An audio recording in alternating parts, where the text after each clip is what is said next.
When my monster-in-law found out my parents are no longer here, she said, at least she wouldn't have to share the grandkids.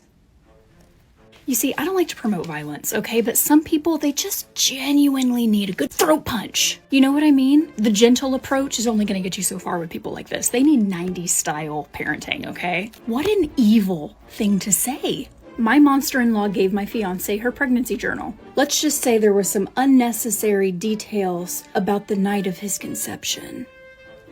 Ew! I'm a grown-ass woman, and I still get the heebie-jeebies when I think about my parents doing it. I know that's how I got here. I know how biology works. I have children of my own. I know how babies are made. But to think about getting details about the night that I was... No. Absolutely not. Absolutely not. My monster-in-law gave my 6-week-old a taste of her iced coffee. A 6-week-old?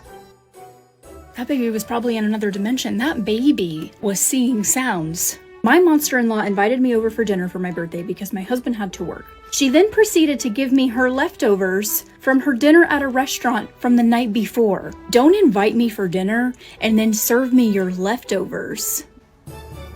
Could have just told me you didn't want to cook. I would have stopped and got myself a hamburger, all right? When we were moving off my monster-in-law's property, a box of my husband's underwear and socks went missing. I thought nothing of it.